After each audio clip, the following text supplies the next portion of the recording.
दफन 13। दिल्ली की सड़कों पर तेज रफ्तार में चल रही टैक्सी के अंदर रचित और झनक के बीच की टकराहट से माहौल में हल्की हल्की चिंगारियां छूट रही थीं। झनक बाहर देखते हुए चाहते हुए कहने लगी, वाह, दिल्ली वाकई बहुत बड़ी और खूबसूरत है। मुझे तो यहाँ सब कुछ नया और अलग लग रहा है। वैसे क्या आप यहाँ रहते हैं? रचित झुंझलाते हुए, नहीं, मैं भी यहाँ का नहीं हूँ, लेकिन काम के सिलसिले में बार बार आना होता है। काम? अच्छा, तो आप क्या करते हैं? रचित उसे टालने की कोशिश करता है, लेकिन झनक की सवालों की बौछार लगातार होती रही। वह उसे कोई सही जवाब देने के मूड में नहीं था और जब उसने उसका कम पूछा तभी रचित की नज़रों के सामने से एक सफदरगंज का मकबरा गुजरा और रचित कह उठा, एक तरह से कला और पुरातत्व में काम करता हूँ मैं। ये सुनते झनक आंखें चौड़ी करते हुए चहक उठी, वाह, कितनी दिलचस्प बात है। मुझे तो इतिहास और पुरानी चीज़ों में कभी इंटरेस्ट नहीं था, लेकिन अब आपके साथ सफ़र कर रही हूँ तो शायद थोड़ी रुचि जाग ही जाए। रचित ने उसे नज़रअंदाज करते हुए अपनी आंखें फ़ोन की स्क्रीन पर गड़ा दी, लेकिन झनक फिर भी उसे परेशान करने का कोई मौका नहीं छोड़ती। झनक हंसते हुए कहने लगी, वैसे आप इतने गुस्से में क्यों रहते हैं? आपसे मिलकर मुझे ऐसा लग रहा है जैसे किसी सीक्रेट मिशन पर निकले हों। रचित ऊब भरी गहरी सांस लेते हुए, सच कहूं तो मैं यहाँ किसी सीक्रेट मिशन पर ही आया हूँ। झनक आश्चर्यचकित होकर लगभग उछल ही पड़ी, सच में? क्या मैं भी इसमें शामिल हो सकती हूँ? कहा न सीक्रेट है इसलिए मुझसे दूर ही रहो। रचित एक पल को उसे गौर से देखता है, फिर दोबारा मोबाइल में अपनी नज़ारें जमा लेता है। लेकिन झनक खिड़की से बाहर देखते हुए कह रही थी जैसे उस पर रचित की बात का कोई फर्क ही न पड़ा हो। वैसे आपको नहीं लगता कि हर इमारत में एक अजीब सी कहानी होती है, जैसे कोई कुछ छुपा कर गया हो? हाँ, शायद, लेकिन हर कहानी को बाहर लाना आसान नहीं होता। कुछ कहानियां समय के साथ दफन हो जाती हैं और उन्हें वहीं रहने देना चाहिए।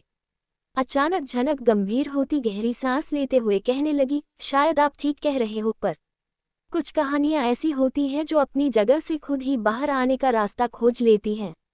रचित को महसूस होता है कि झनक की आवाज़ में कहीं कुछ दर्द छुपा है, एक ऐसी कहानी जिसे उसने शायद कभी किसी से नहीं बांटा। वह उत्सुकता से उसकी ओर देखता है। रचित सहज होकर पूछते हुए, तुम्हें ऐसा क्यों लगता है? क्या तुम्हारी जिंदगी में भी कोई ऐसी कहानी है जो दफन रह गई हो? झनक एक पल के लिए चुप हो जाती है। उसकी आंखों में एक हल्की सी उदासी झलकती है, लेकिन अगले ही पल वह अपनी सामान्य चुलबुली हंसी में वापस लौट आती है। अरे पुरानी बात को जाने दो, मैं तो अपनी नई नौकरी के लिए एक्साइटेड हूँ।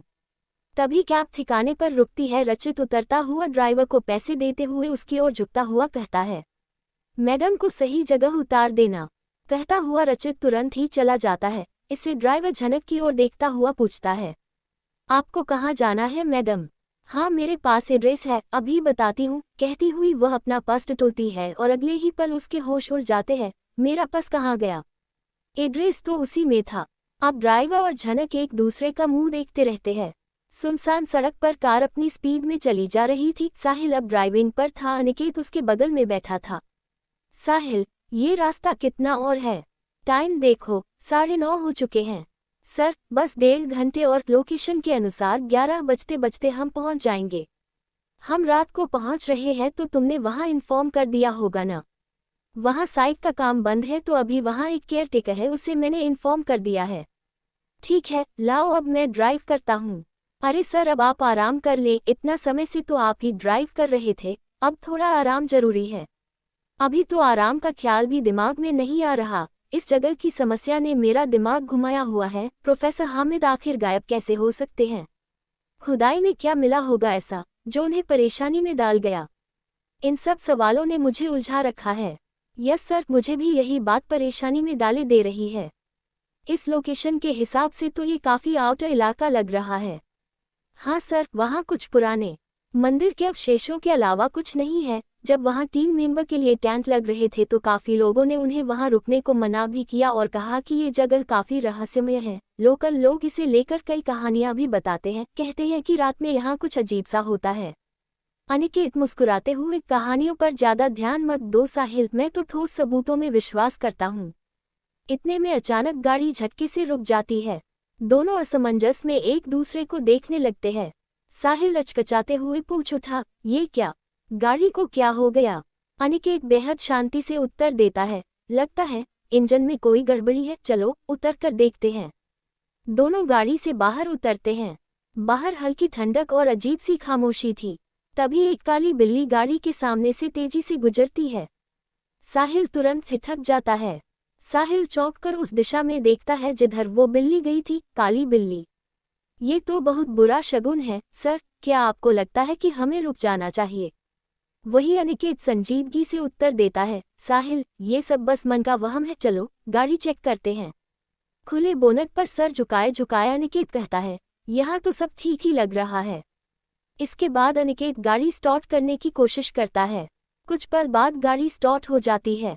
शुक्र है कार स्टार्ट हो गई। साहिल राहत की सांस लेता अपने आसपास देखने लगता है। उस वक्त वहां सन्नाटे और घुप अंधेरे के सिवा कुछ नजर नहीं आ रहा था। चलो साहिल, अब उस गांव की सीमा में ही है, बस 15 मिनट में पहुंच ही जाएंगे। जी सर। जमीन पर दोनों गाड़ी में बैठने लगते हैं।